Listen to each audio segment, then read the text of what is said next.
Just a couple of guys, a couple of microphones, and a heck of a lot of know. It's Football on the Know with Jim and Joe.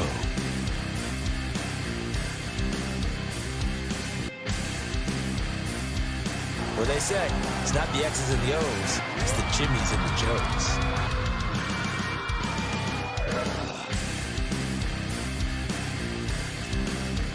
All right, what's going on, everybody? Welcome to another episode of Football on the Know. I'm Jim McPhee. Alongside me is Mr. Joe DeCapita. What's going on, Nodos? Welcome back for another edition of Football on the Know Show. We are Absolutely. joined with a very special guest of ours, Saints professional, Saints all-knowing, expert, a.k.a. analyst, Lawrence Elliott. Thanks for coming to the show, buddy. Appreciate it. I think it's more heartbreak than professional, but Hey, be a Giants fan for decades, and Joe knows too with the Raiders too. I think for 12 years it was pretty heartbreaking It's as well. still going right? on today. That was his whole childhood. His childhood he doesn't want to talk about anymore. It's all right? disappointment. That's all it is. That's right. But we are live here at Saki in Latham, Joe. It's not a disappointment. It is awesome here. We're excited to be here. There's $5 appetizers out here. There's drink specials, $2 Sapporo drafts. So Yeah, come here, buddy. drink some Sapporo. Line It's 'em up. awesome beer, he absolutely. said, line them up. Yeah, we should line some up right here. Maybe some sake bombs or something like that. How about that? We won't get through the show. maybe not. Yeah, but loosen up. We'll definitely be talking probably a lot, though, right? Oh, man. Probably about everything, not even just football. Absolutely. But yeah, come on down, stop out here. It's right by the circle or on Troy Schenectady Road here, Route 7. Right in Latham. That's right. You can win a jersey. You get a selection of one of two jerseys, a Saints or a Cardinals. I'm not going to tell you which ones we have, so you got to Gotta come down show here up. and check Let's it go. out. Put your name in the box. Subscribe to our show. Even you have to be a subscriber. So if you're already subscribed, just come on down, drop your name in the box. You're good to go. That's it. Let's go. Yeah, absolutely. So it's Thursday Night Football, Amazon, Joe. Some of these games have been disappointing, I guess, to say the least, I guess, with some of these. And we're kind of hoping for tonight and looking at two and four teams ready to clash. Like maybe we don't get a stinker here tonight, but with D-Hop coming back and stuff like that, we're healthy Andy Dalton too as well here for the Saints and not seeing their third stringer. I have some hope for this game. What about you guys? I mean, I think that this is a game where, honestly, both teams are going through a little bit of the injury bug right now.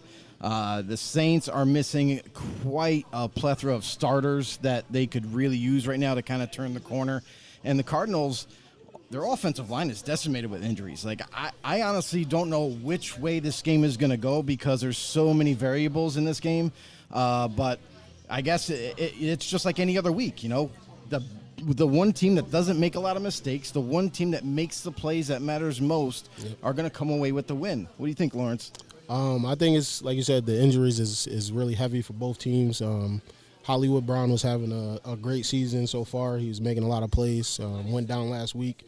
And then the Saints missing a lot of starters in the past 3 weeks, including Michael Thomas again. Yep.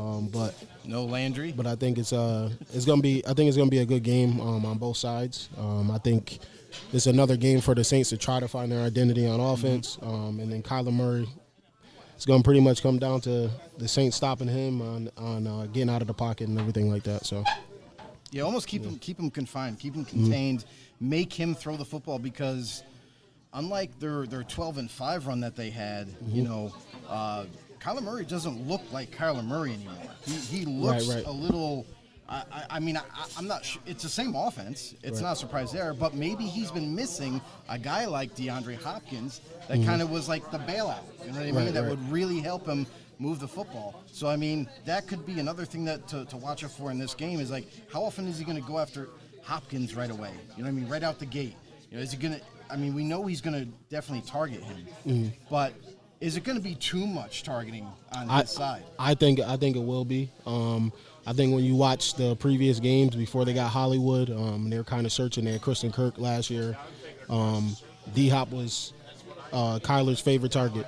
Numbers showed it, so – I think that's what we're going to see, especially with the Saints being down to Bradley Roby, and I think Justin Evans at corner and P.J. Williams. So he's definitely going to target him. Absolutely, and it's something that he needed. And for a team that was kind of like they let like guys like Christian Kirk go. Andy Isabella never found his way here. He kind of slid down into the depth chart with the depth that they did have at wide receiver. I mean, he brought in A.J. Green too a few years back, and now.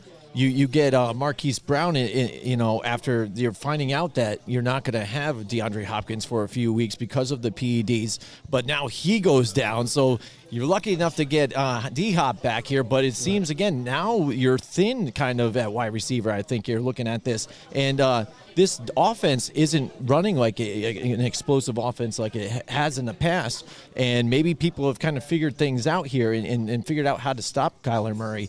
And it's a different thing from last week completely, or last year completely. So much so that fans, I even read about it last night, they're ready to get rid of Cliff Kingsbury. He's on the hot seat right now after this whole thing, and he's the one that brought Kyler Murray in. Yeah. So are both of these guys going to be out then after this if they all of a sudden find a new head coach for these guys? I think a lot of people were iffy on kind of installing that college offense, bringing it to the NFL. Some people have been successful, some people haven't. I feel like it's still an experiment because they're not really having the success that they thought they would. Even bringing Hollywood there, I think he played under Cliff too. Was it Oklahoma? Yeah. Yeah. So bringing him there and him going down now, that kind of throws a wrinkle in his plan. So you got to see what he's going to do offensively, and see if they can kind of keep that offense going. But it comes down to Kyler running a lot of the times because he struggles to see over the line too. So absolutely. Oh yeah, absolutely. That's one big thing too. I want to give a shout out to Cody Raptor in the house with us tonight. Also, Jeremy Klutz in the house. He said he's here. They're here hanging out, eating some awesome food out there. So there you go. And watching along with us. So we definitely appreciate that. Any comments you guys out there too? Just let us know. What you guys think about it. If you got money on the game too, what do you think about that? Let us know what you think. What's the spread? Let's see what's going to be. Because again, when I saw this one coming up too, I was kind of like, oh man, please don't let this be a bad game again. And then you're looking at the injuries that keep compounding onto things. Yeah. Joe and I had talked about injuries last night on our show, and I just feel like it seems like for me, and maybe the numbers will tell me otherwise, but injuries happen year to year as you go. But it seems like now the focus on concussions and stuff like that, after they've spent millions and time on trying to figure out and develop these helmets that would stop with some of these concussions and things like that. For me, I feel like I'm hearing it more often, especially on this year. Has it just been even like the attention to the concussions and the changing of the protocols, or just something's wrong here? What's going on?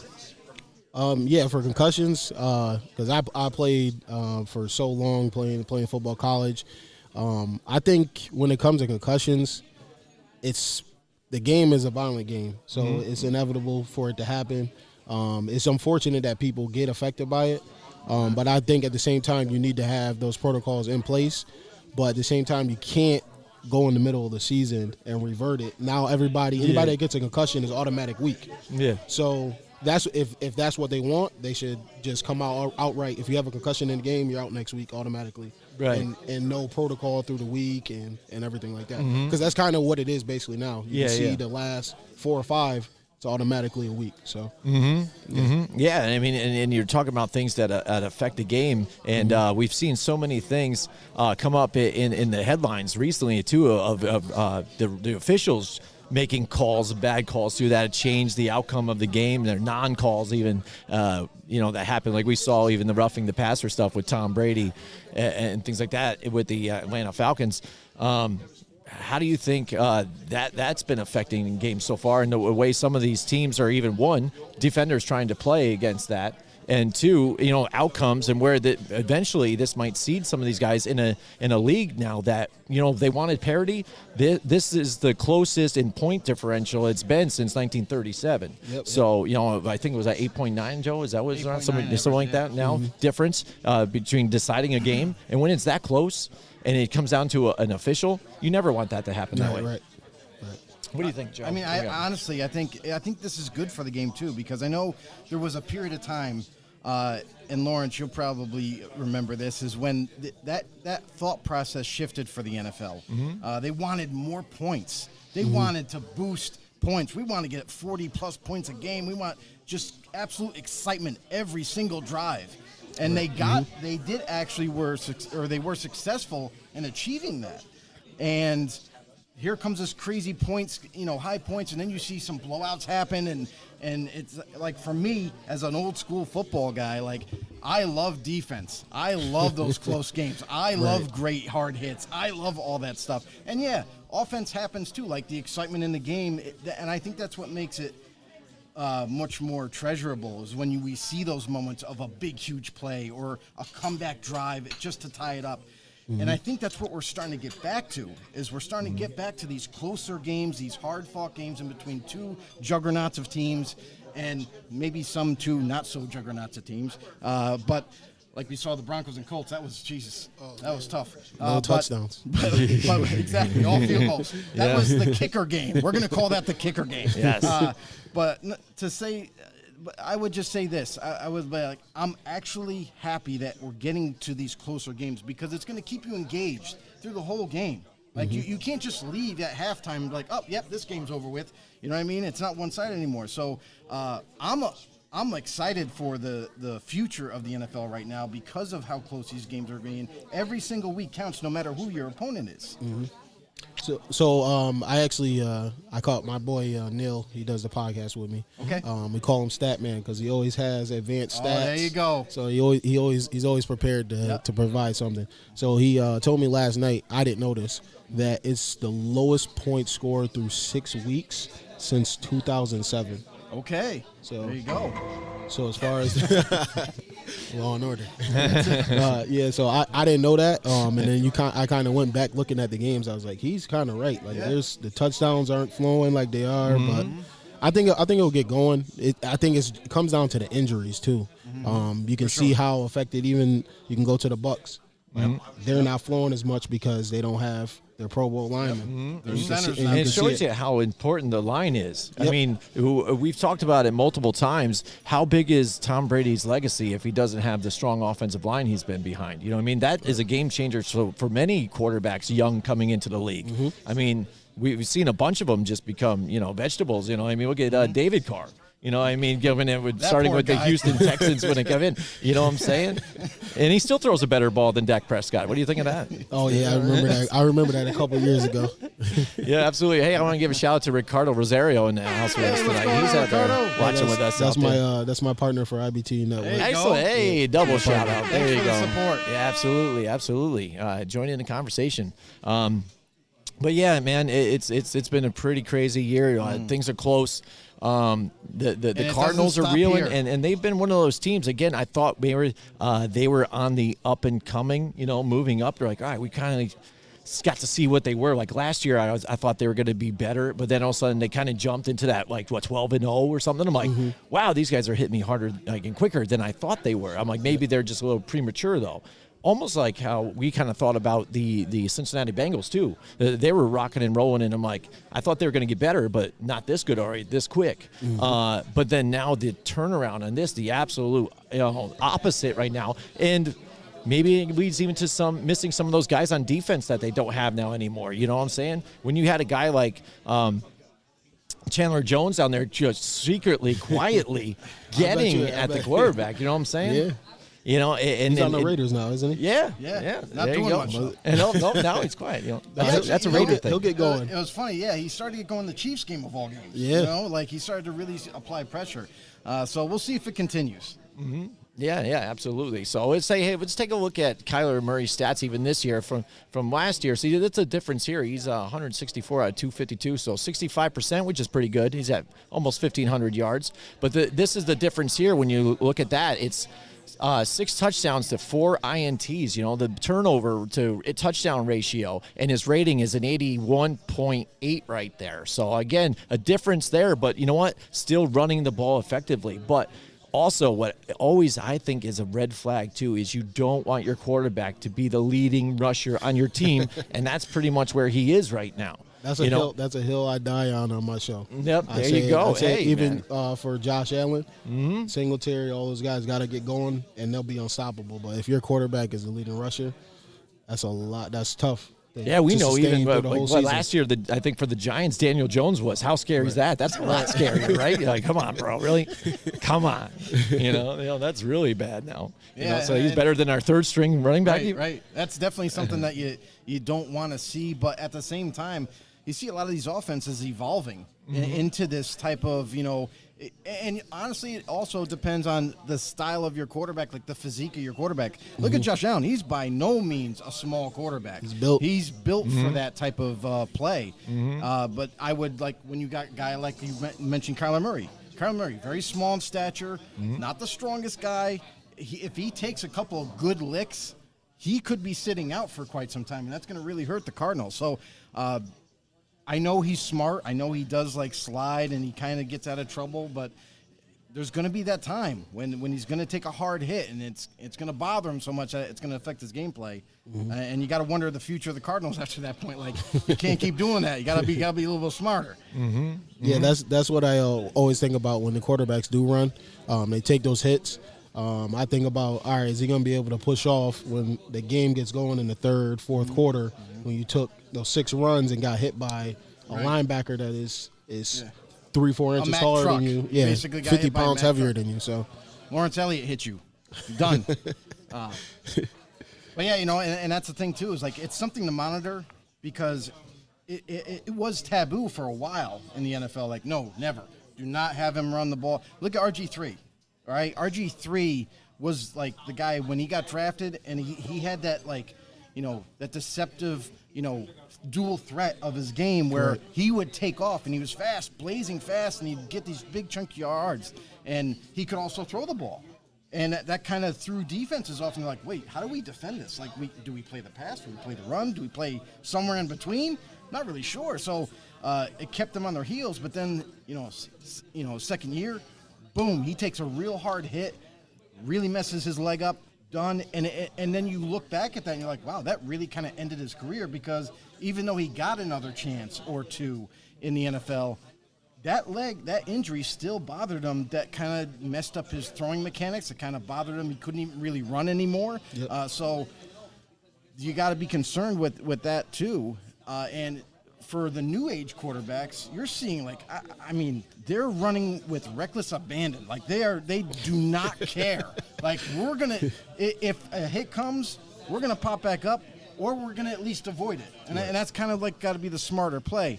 you're starting to see a lot more slides too from the quarterbacks, which are huge. Unlike Carson Wentz, let's just say that guy never learned. Oh, and Josh Allen definitely does it. You know, he's trying to hurdle people and stuff like that. He scares me sometimes. Yeah. I mean, he's intimidating if he's running at you. Oh, he is. He's definitely shown that he can throw some stiff arms and stuff like that too. But like I remembered, I think was it the first game maybe too, where they had a pretty strong lead, and he's still throwing his body into it and stuff. And I'm like, dude, you've got this. Like, maybe take him out even right now. Competitor.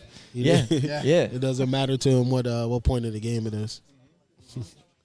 Yeah, absolutely. But it's definitely something special. And we looked at it, the stats last night between him and Mahomes. We put them side by side, and they were very identical in numbers and just a little Almost better the same. right now. Almost the same. It's funny. It's pretty crazy how it is. And those right now, I think, are the two biggest faces in the league right now. You know what I mean?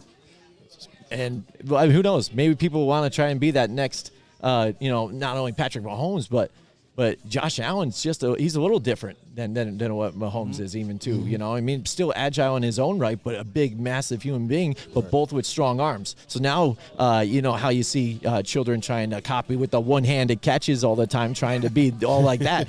Now you're probably seeing these kids that have an arm, you know, they're like, hey, I can be this guy now, you know what I'm saying, and get it done. Definitely, and that's the thing too, is like I think about like a couple of quarterbacks from the past that were similar to this, is like a Steve McNair. I mean, a physical body type, but was mobile, also could throw. You know, Is that pen over there? Where did the pens go? No. Even Donovan McNabb. Donovan McNabb was another guy who was like, wasn't really known for his running, But he can do it. But he could do it. And you can kind of see Pat Mahomes is like that too. If he needs to. Yeah, talk to though. Bruce. Yeah, There you go. he is. Bruce, the man, the bartender over there. It's funny because that's what kind of bothers me about Mahomes. It's not that that he's mobile, but it's how can you not hit this dude in the open field? He pulls out some weird, funky moves, and guys just kind of are off to the side of him all the time. I'm like, you're not hit him. I brought 2 new pens. There you go. I left them in my pocket. There you go. There's some more pens. Just don't steal them, though, all right? We're watching you. You're on camera right now, okay? So, yeah, that's right. He is on camera. We are live right now from Saki and Latham. Let's give you guys a shot right here what the bar's looking at right now. Plus, there's some booths off to the side, people hanging out, eating some dinner, but I don't feel comfortable just showing them on camera, like watching them eat. They didn't it's a sign little the waiver. different, right? Yeah, They that's didn't sign right. the waiver. That's right. So there you go. It's getting a little more packed in here. Everybody's ready, excited to watch the game with us. Come on down. There's $2 Sapporo drafts, also $5 appetizers out there, and then also you can just pick off the menu and get whatever else you want that you like here too as well. Oh, good food here. Oh yeah, definitely. And yeah, we're gonna watch some games, and it's gonna be a lot of fun. And I just want to let you guys know too, just talk about our sponsors here real quick that or make it able for us to do things like this, go out live and get jerseys for everybody and stuff like that. You know, you see them scrolling along the bottom there, but I'm going to tell you about my friends here at Colorize, the paint professionals. Colorize, they're locally owned right now, and they're they're your local Benjamin Moore dealer too. Also, they got 3 locations, almost a 4th coming up pretty soon. They Clifton Park, Niskayuna, Queensbury, coming in Troy right now. And yes, they focus on the outstanding products from Benjamin Moore, but as an independent dealer, they also have access to almost everything paint related and finish related. That's right, serving everyone from the do-it-yourselfer to the paint professional out there too as well. They are eager to help you, and they're capable of making your next project go smoother than ever. Colorize, the right paint, color, advice from the local paint professionals who care. There we go. Dang, knocked it out, If Joe. you need paint, that's where to be. That's right. That's right, painting the world. Real quick, you know? we got a couple of people chiming in here. Paul sounds Matty good. chiming Paul Matty. in, said that Playa he Linda. just cracked open a Budweiser, watching the show, enjoying himself. Tom Leiter. Tom Leiter's in the house. Tom Nice. Leiter made a return. Said that time for bourbon with Joe and Jimmy. Ooh, bourbon I think with Joe. if that show was ever to happen, we probably wouldn't get to the end. Joe would last longer than I would, I think. I mean, I enjoy a bourbon, but Yeah, it's I good probably stuff. would. You drink it more often, so I would be definitely shitting. And I don't know if people want to see shitting me. I don't know. Paul Matty also said he goes, "I'm with Tom." There you go. On the bourbon deal. On the bourbon. Maybe what's funny is on Godzilla Media, there actually is a show called Bourbon and Bros or something like that. So we That's could right. have coined that one. If you guys come up with a different name, that maybe we can do that. Maybe we'll do it. If Joe would drink Jameson, we could do Jameson, Jimmy, and Joe. How about that?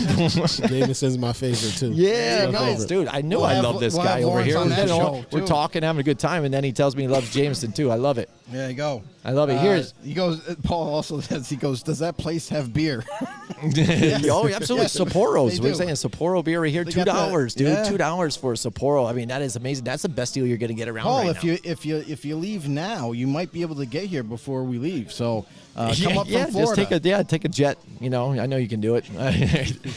Shout out to your boy Phil 781. He's representing the IBTE Sports in the There we house. go. That's Yeah, right. he's my co-host. Nice. Shout out All to the Phil. co-hosts in here hanging out. We love it. James Davis, too. Let's not forget about him out there on YouTube.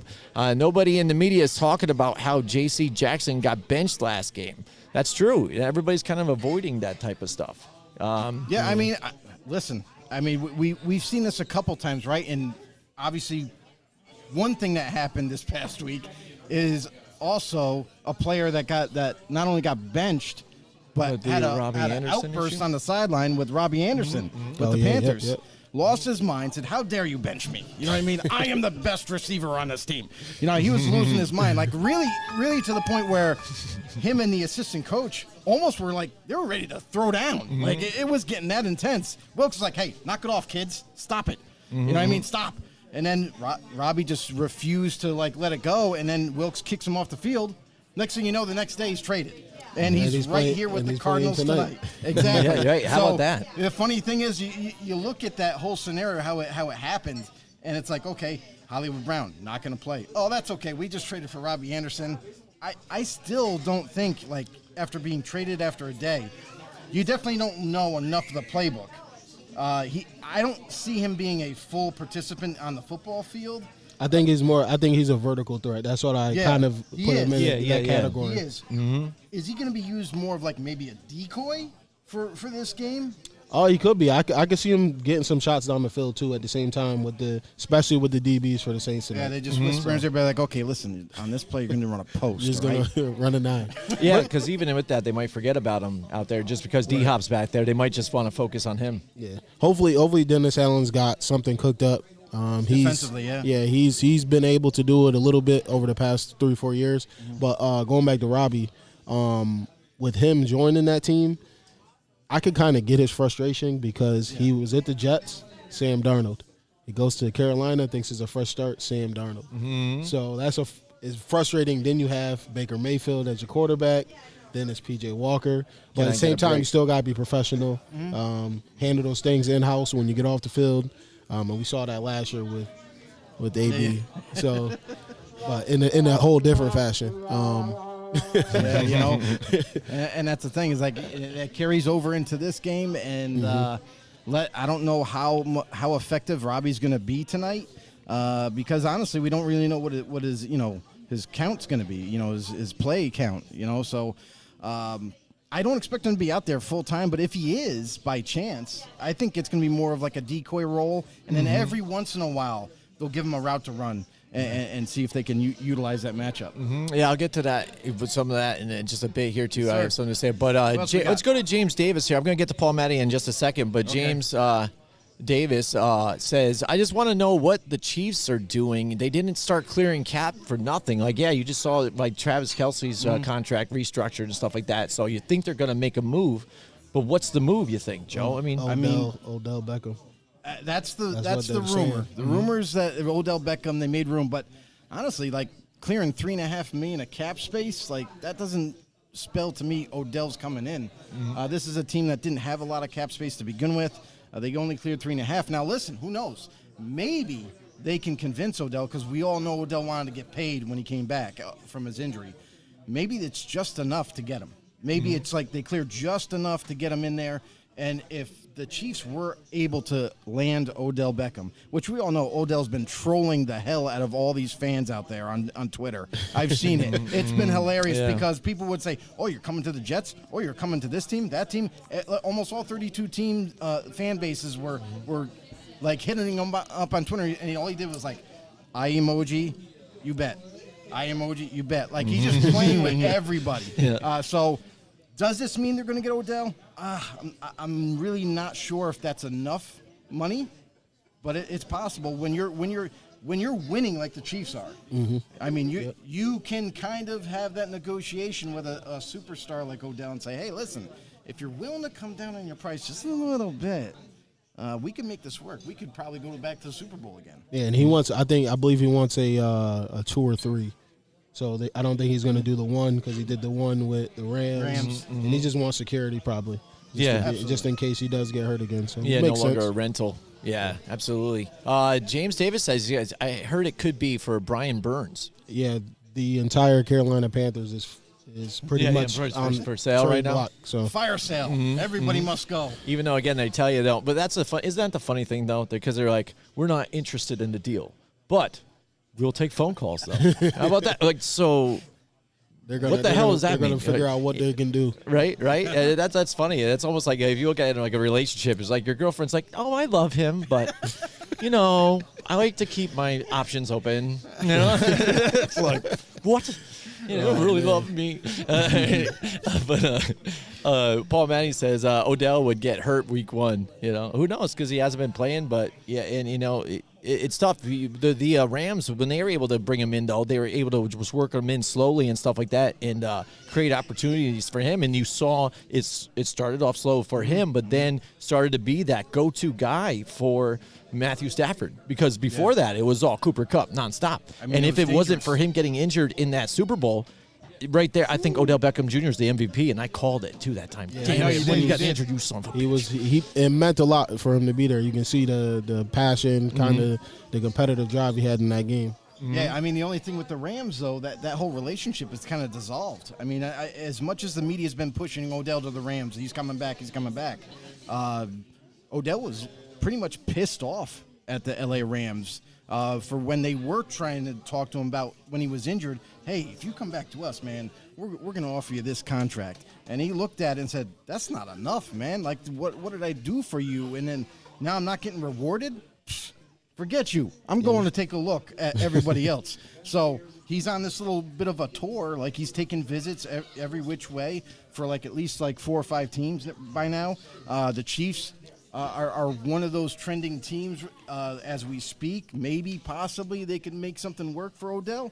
It's interesting to watch, and from what we heard about his injury, like, it was first reported mid-November. He's going to be back mid-November. You know what I mean? So I was getting excited because I got him stashed in my fantasy team. I'm like, let's He's go. just waiting, salivating. Good old fantasy. Yeah, but now it sounds like a new report came out and said, nope, it's going to be delayed a little bit. Mid-December is a more likely scenario for him. So Yeah. I think things are going to heat up as we get into December, where he's going to end up finding a team. Paul Matty asked, how old is Odell? Odell is 29, 349 days. So his, to be exact, So 30. Paul Matty, how about that? There you go. So 30. Hashtag know it all. That's right. And his birthday is November 5th, so he's going to be 30, though. So like by the time Yeah. he's Yep, picked up 30 years picked old. up by a team, he's going to be 30. So And that's the thing, too, right? Like, age comes into a factor. You know, as a professional athlete, like, when you reach a certain age in whatever sport you're playing, teams tend to kind of, lean back, say, we're not going to really pay you that much money. You know, you are aging. You have a history of injuries. Yep. So, It's third major one in, I think 4 years.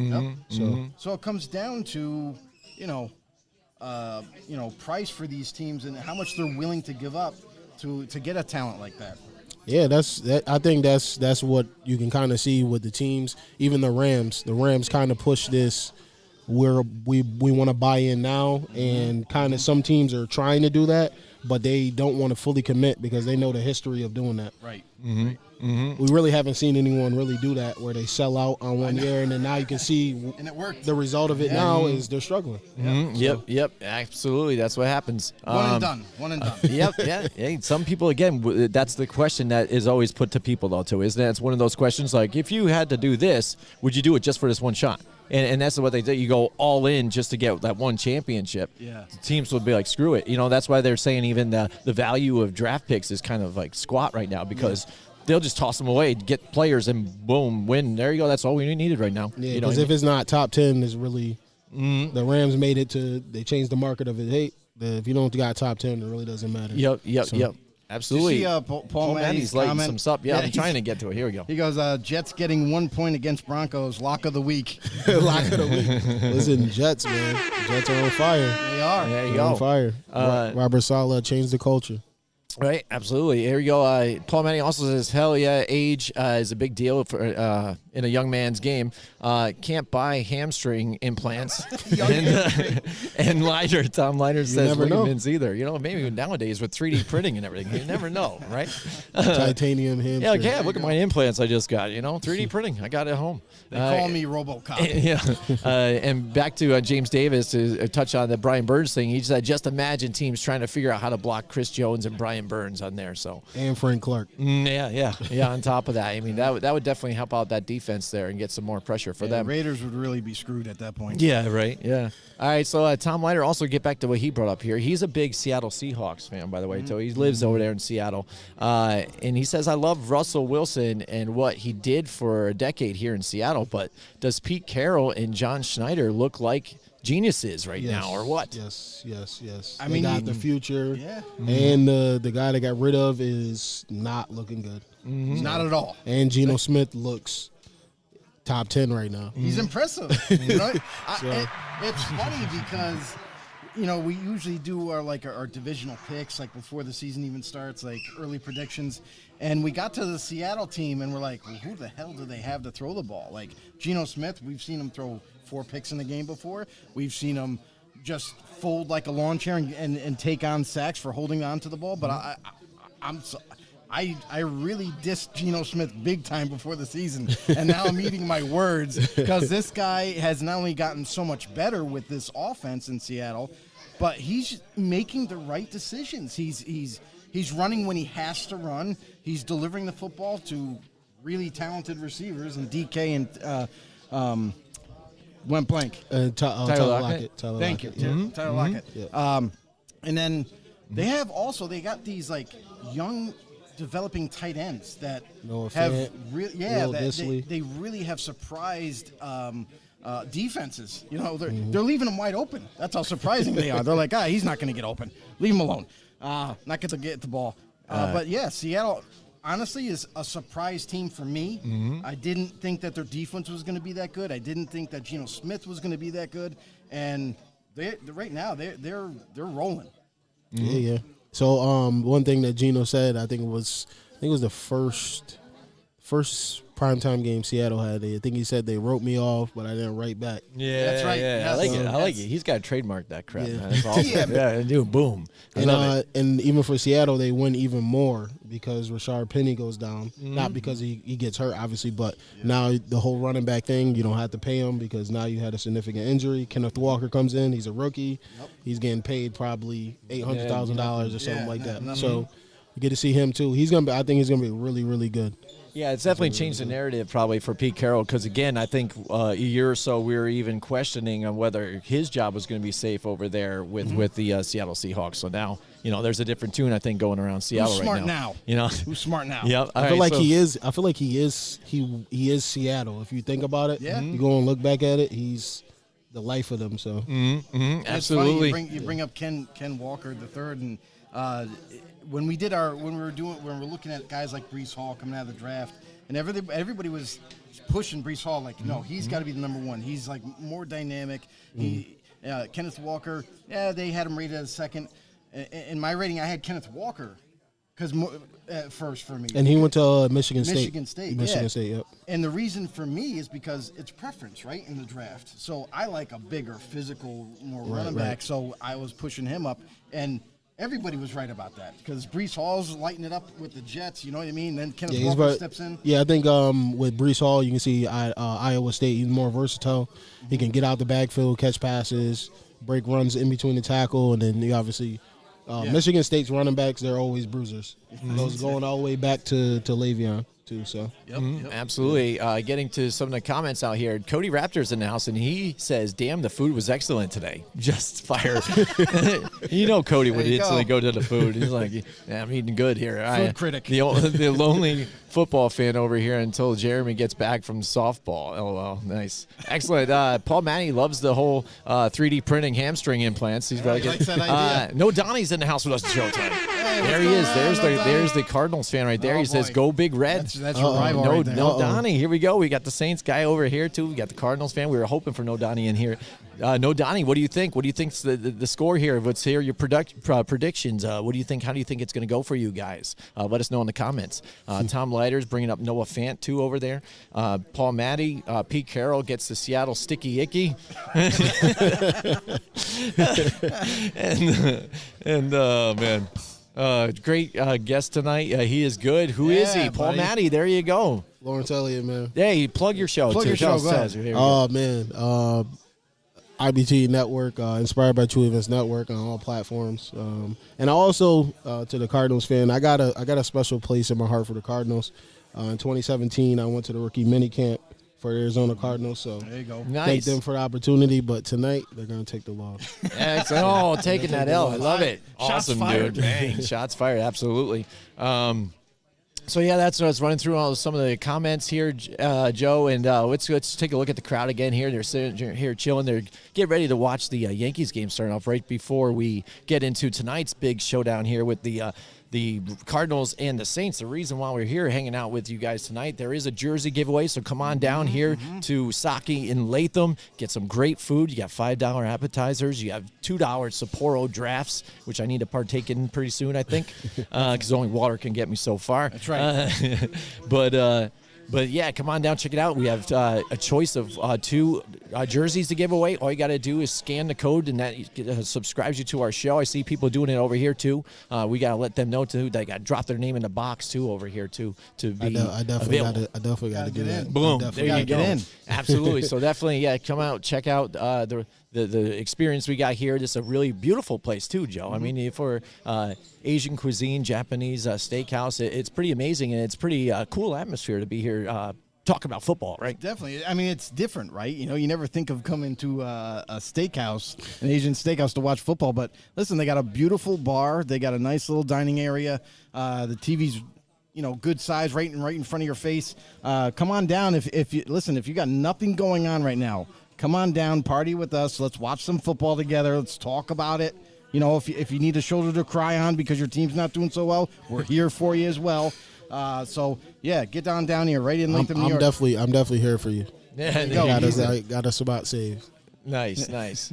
Joe, why don't you tell everybody too about our sponsors that are always here for you? Jim, let me tell everybody about Mohawk Honda. Yeah, all right. We love Mohawk Honda, Mohawk Joe. Honda, it's the place to get a vehicle. Listen, anything you need, they got one of the largest inventories in the Capital District. You got to get down there. Listen, they're going to help you out. They're going to work out a great, phenomenal deal that fits your needs. They're not going to push you into a certain vehicle, truck, car, what have you. Here, look at what we have. Yeah. They're going to work with you. They're going to get you something that you need, that you want, and they're going to do it the right way. They're going to help you out financially. They're going to do whatever they can.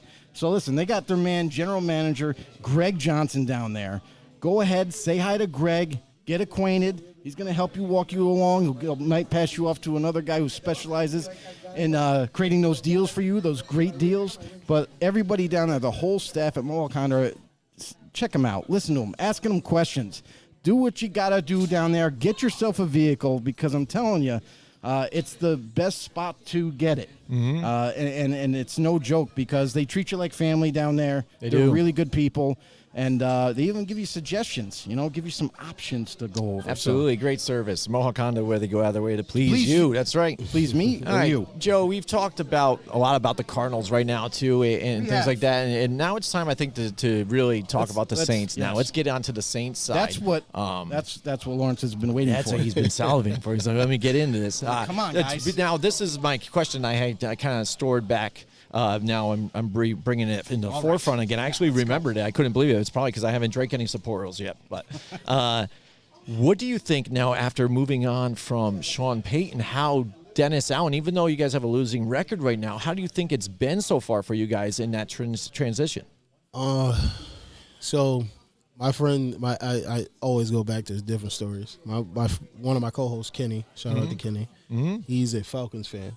So he makes it his job every day to torment me. Oh, of course he does. And he loves it. For Right now. now we have a counter.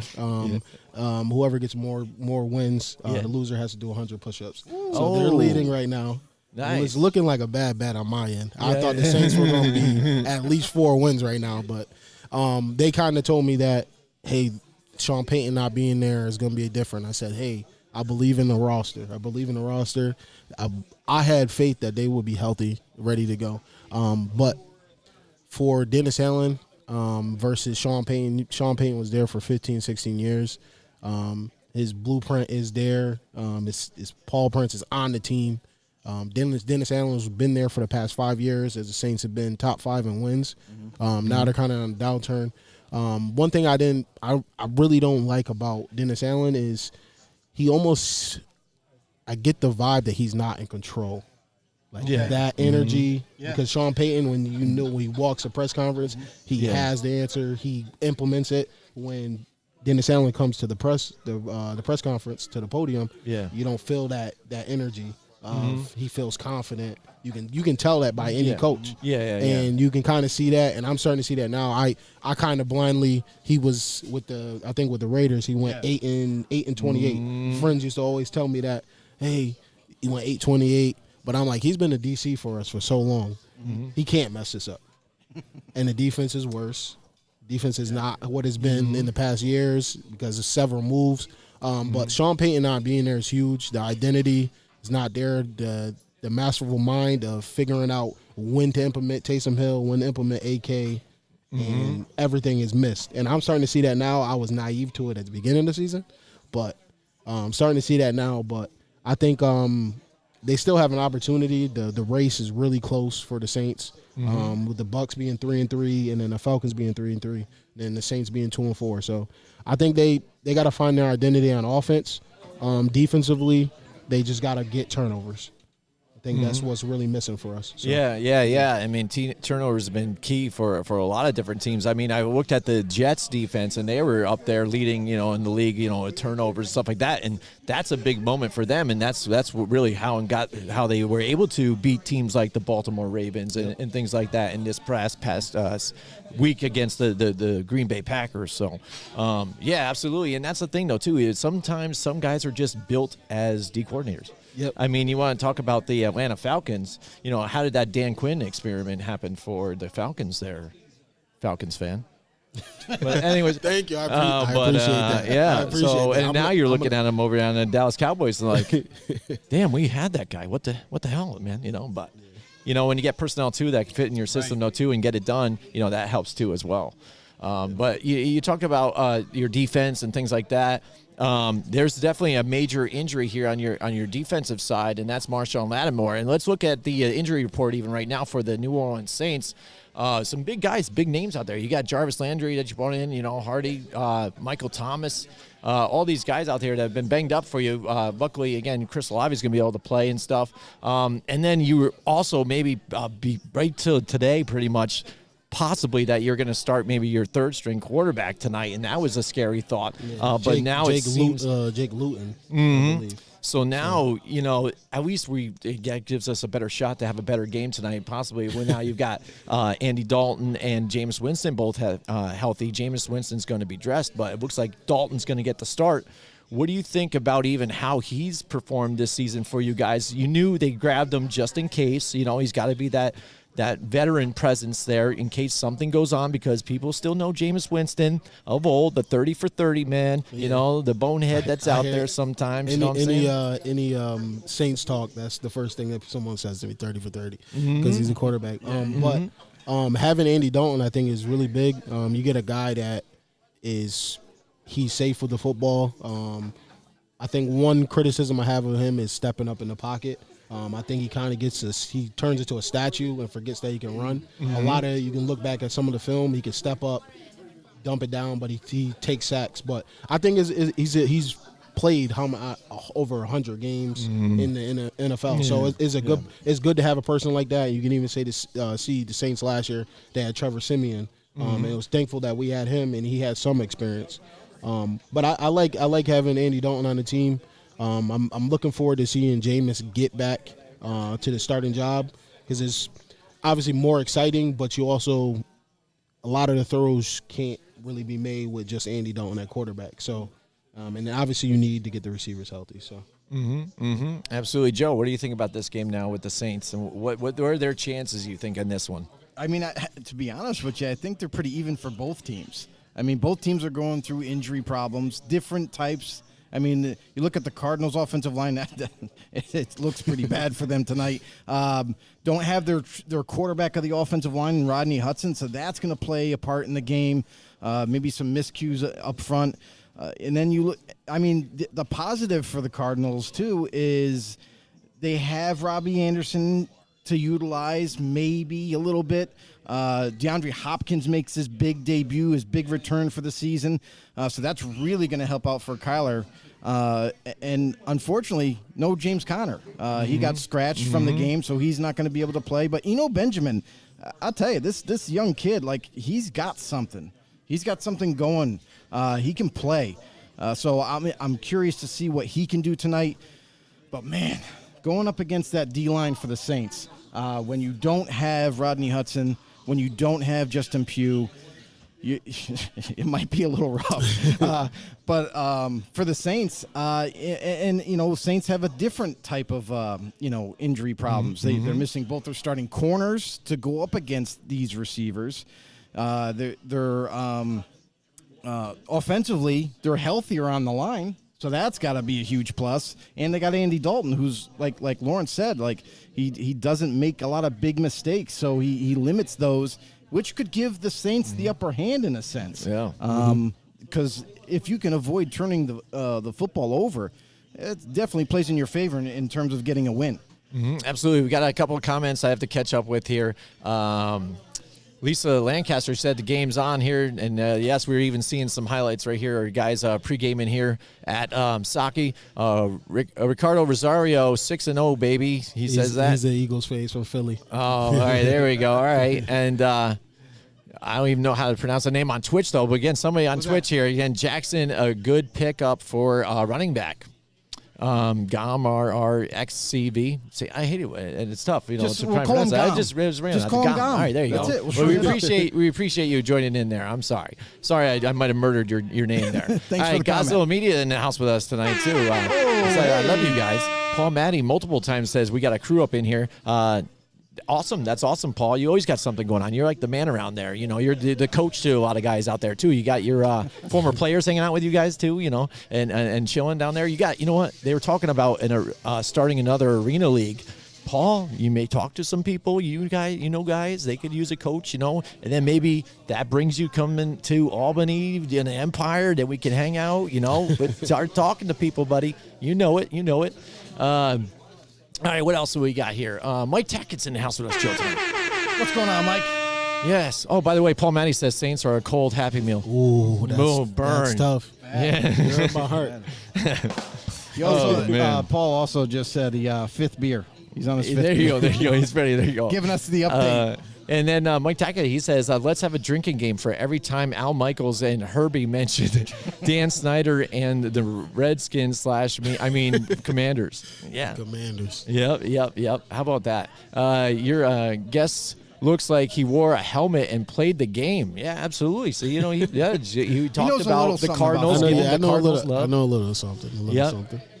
Yeah, absolutely. What position did you play, or what did you play? I played running back and receiver in college. Oh, excellent. Yep. So. Excellent, too. So maybe I'll bring up the one comment that Paul Maddie said earlier, too, now, and to see what your opinion is. Where the hell? He goes, the technology advances in wide receiver gloves have come a long way, and with helping one-handed catches. What do you think about that? Okay, so story.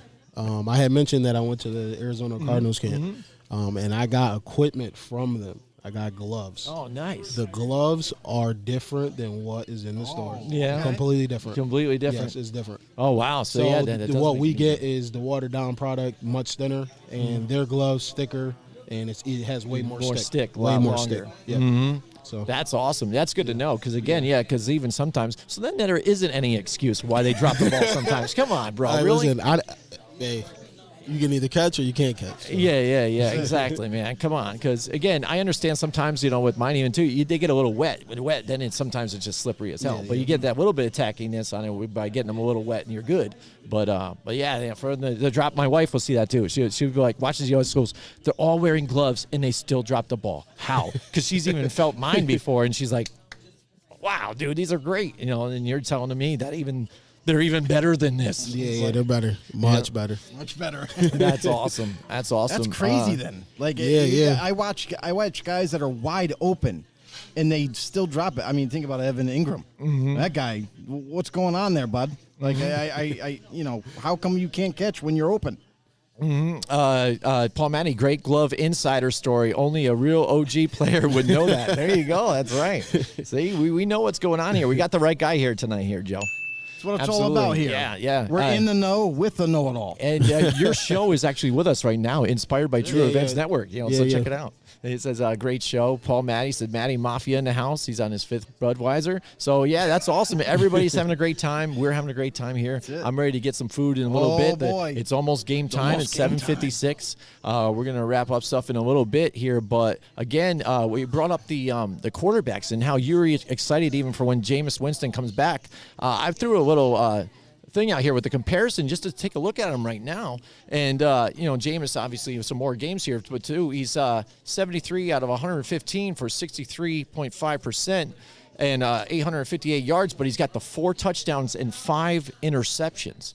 Now, you look at Andy Dalton's side, again, a lot less to work with, but he's 53 for 84. That gives him a 63.1, so we'll say that's a wash, 585 yards, but the 3 touchdowns to 1 interception ratio, that's kind of what you're talking about when you expect that veteran guy that's had the games played throughout the league to be there, and that guy that's not really known for turning it over, only in big moments when you're going to try and win a playoff game, so that's so much that the Buffalo Bills will donate to your charity and stuff, but not like a Jameis Winston and stuff. Yeah. But not like a Jameis Winston, who's kind of been known for doing that stuff. Mainly fumbles, I think, for his career. Not as much like interceptions, but still, having those turnovers here, despite being in the league for a little bit, and even under Sean Payton, maybe, and Drew Brees, guys that are good mentors underneath him to try and help him with that. Yeah. So with I actually went to New Orleans for week 2 against the Bucks. So he threw 3 picks in that one game. Let alone. So one thing that I kind of noticed about Jameis is obviously he's a big risk guy, and with that, I think you need some of the things that he needs to correct. The biggest thing is taking the check down, because I was at the game in my seat, and I'm AK throw it to the tight end. Adam Troutman's running a drag right across his face. He decides to chuck it down the field. He decides to throw it to Jarvis when he's double covered. Then there's a pick 6. And the game starts to unravel. So that's my thing. If there's things in his game that can be fixed to avoid taking big risk where it's really not needed. So would you and that's say, a close game. Yeah, right. And Would you that's say the decider, Would you say that he's closer to like a Brett Favre, like a guy that's like a guy that tests the coverage a lot more often than not? Yeah, I think when he throws it, he believes that he can get the ball there. And or maybe it's about trust. Like he's like, oh, my guys are going to definitely. Yeah, my guy. I feel like my guy is better than you. And you, even one of the interceptions that was thrown to Olave, oh man, I didn't know. Listen, Ohio State receivers are good, but I didn't know how fast this guy was. Watching him, he was tormenting the Bucs receivers that game. But he has the opportunity to rewrite what his narrative's been. He has the opportunity. He's got to take advantage of it, or else he's going to be a career backup after this. So. One thing that I want to touch on is on that stat for Andy Dalton and Winston. The interesting thing that I would like to find out, now that you showed that stat between both of them, is that Andy Dalton 3-1, touchdowns to interceptions versus Winston with the 4-5. For Dalton, when he was at the helm, how much did that free up the running game for him? And then maybe that's why the passing yards isn't as high, is because maybe it opened up everything for that offense, and they were able to run the ball freely, dump the ball off to AK and let him run. So and I think the biggest thing too with the Saints is it's Alvin Kamara starts and stops. Like that's what I get so frustrated is if nobody else doesn't get the ball, Alvin Kamara has to touch the ball 20 times. There's no reason for it. He's obviously hurt through the first 3 weeks, but he's back now, and you can see him when he gets the ball. He's had over 400 yards, I think 300 or 400 yards in that range over the past 2 games in all-purpose yards. So again, when you got a guy like that too, that's as explosive for you, with even in your running game, your passing game, all around. I mean, you saw Drew Brees love to dish it down to him. you got to get him involved. Much like what Christian McCaffrey should be for the Panthers, and now what Saquon's got to be for the Giants. What I mean? The lifeblood. You got to get it going. There's a bunch of different comments lined up. Joe, I know, is getting on that one. I'm going to get to it in just a second. For some reason, Paul Matty's asking if we're downtown New York right now. I don't know, but we're in Latham, New York, but it's like downtown Latham. Just to let you guys know. Capital region. It's almost the same. Capital region. Yeah, we're from out here in Albany. And here you go. Question for Lawrence here. Yeah. Paul Matty wants to know, what's your 40 time? 40-yard dash? Yeah. Oh, at the best or right now? I guess at your best then. I don't know. What is it? At my best I've ever run was a 4.49. 4.49. There you go, Paul. What do you think it is now? Oh, I'm not running that. You mean you don't want to set up a camera sometime? We'll just do this? No? I'm not trying to. It'll be a ghost in the machine. Listen, how about this? How about like? Yeah, he said best. There you go. Yeah, 4.49. Yeah, Paul. 4.48. I think he's trying to recruit you right now. I 4.49. told him about that team that he should get started. I think he's trying to recruit you right now. Yeah. Listen. My dad wants me to play again, but I feel like I can play again. Gotta get a little bit more healthy right now. I'm a little banged up from flag, but yeah, 40 time right now. I say probably 4.6 maybe. 4.6, 4.65 probably, just from technique and hamstrings haven't been there in a while. So all right, excellent. My 40 time is probably 4:40. 40. Yeah, probably 40 seconds. I'm probably not very fast. Yeah. You're gonna who's the guy that runs he runs the 40 every year at the combine. Oh yeah, Rich Eisen. Yes. In the Run, suit. Rich, run. Isn't that funny? In the suit. Honestly, maybe is we nice. all three of us should do that. Run, Rich, run. We'll do the Run, Rich, run competition. Send our video. Yeah, Hey, we'll start it off. We'll get me our and base Jimmy right are now. going to be the slowest, so you got nothing to worry about. Yeah. That's why we have to set up multiple cameras, because he'll be on his own way past ours, and then we'll be running up the tail end. You know what I mean? Like, I'm getting there. Hold on, wait. Yeah. You know what I'll have to do is I'll have to drink a Raise before we do. By the way, go to we'll be ready to go. repsports.com and put in Raise 'em up in a promo code, and you can save 10% on your order. 15% on your order. Don't That's right. downgrade it. Well, it's a lot of money. Let me tell you that much. 15% And it's off. Awesome stuff.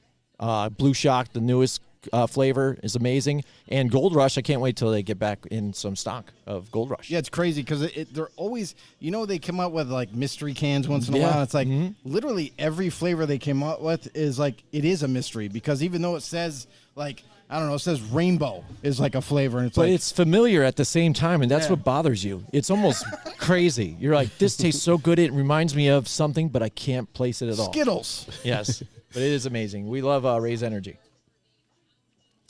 Dead air to We take a do. drink. And all it right, is- so it's- all right, it's it's that about time time to get the game started. So here we go. The time is up. The game's going to get started in about 10 minutes. We talked about the Saints, talked about the quarterbacks, talked about the injuries. Now Cardinals, D-Hop, back with the team. Winners don't use Yeah, drugs. well, sometimes they do. And Aaron Rodgers, sometimes, but had a he's not pretty- winning right now. He had a pretty cool comeback video. I saw the hype free video, D-Hop. right? He had through the skyscrapers. Yeah, it's almost like he's Batman. He's like in the Bat Cave and everything, stuff like that. We get at the screens. It's like, here I go, I'm coming out. You guys are gonna die. But anyways, here we go. We're gonna do the picks, Joe. What do you think right now? You want to start it off here with Saints, Cardinals? What do you got tonight? Neither one. Neither. You're No. rooting for the So tie again. I get it. Here's the thing. No, I know, rooting for the. I am rooting for the tie secretly. That way, I'm not wrong or right. The thing is, like, this is probably one of the more trickier games to pick because of the injuries that both teams are trying to sustain. I haven't been happy with the Cardinals' defense up to this point either. You know what I mean? So, can they make some plays to kind of turn that around? The Saints, all they really have to do is, I think they're in a better spot offensively. They have a halfway solid offensive line. I think they're only missing Andrews Pete, correct? Andrew Sweet, yep. He just got hurt last week. Yeah. So only missing one guy. That's not going to, disrupt anything really there. Chris Olave makes his return. That's going to be exciting to watch because I've been very pro Chris Olave even from the draft, and I want him to score a touchdown tonight. Like I think that I need to see that. So Alvin Kamara, tough to deal with, and then defensively, it's different defensively for Saints. Defense, decimated by injuries, but that D-line can still put pressure. And the Cardinals, I'm not 100% on board with Kyler Murray anymore. I mean, I'm not seeing the same guy that I once saw before when they were winning games. And defensively, they've been disappointing. So, honestly, I'm going to go with the Saints tonight. I like it. I'm like it. going with the Saints because the offense is more intact, injury-wise. So, I'm going with the Saints. All right. There you, so, all right, I guess we'll talk to you then, Lawrence. What do you think about this one? I think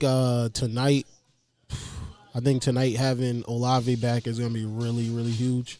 You kind of saw it last week. Andy Dalton did just enough with Traquan Smith and Marquez Callaway. They really don't have the breakaway from people type of route running and speed. And I think that's going to be a difference tonight with having Olave back. And I think Taysom Hill and Alvin Kamara have another great game. I think both of them can get probably 100 all-purpose each, both of them. So I think obviously I got the Saints. But I think those are definitely the keys. And Joe, you hit on it. The difference in the offenses is going to be big. But I think Dennis Allen has to scheme the DBs to win tonight.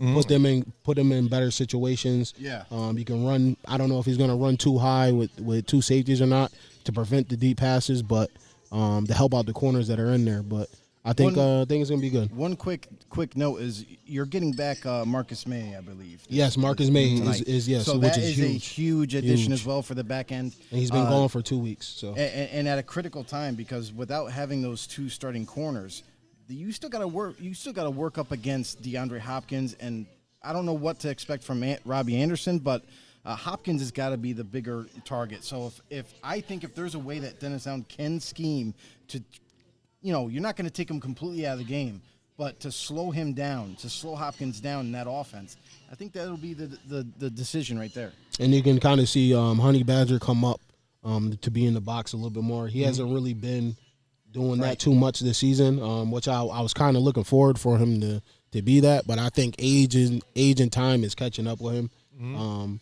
All the highlight plays that he's made, he's missed a lot of tackles. Last to tackling a person, he's having a really rough season. So I'm hoping this is where he started. He got drafted here, so maybe he goes wild. All right, absolutely. We got Paul Matty again. He says, a great show. Paul Matty says, Jets lock. And pushing the yeah, Jets. he is. He's right all on it. And he also says Kyler Murray will show out tonight. So I'm talking about this one, too. It's going to be, I think, a tough game. You're going to see a knockout, drag out here. Both these teams thirsty for a win. Both have been close in a lot of different tight games. I'm going to roll with the Cardinals on this one, though, too, just because I think they're ready to come forward and get a victory here. And they have the fact that they do have DeAndre Hopkins back, too, as a threat on the opposite side that they've been doing without. Because Marquise Brown, he's okay, but I didn't think he's super special, though, too. I mean, he didn't really light it up. I know you had Lamar Jackson kind of throwing you the ball here, but Baltimore. But, again, still, you see some of these guys to still perform despite of what your quarterback might be and still be that lead guy.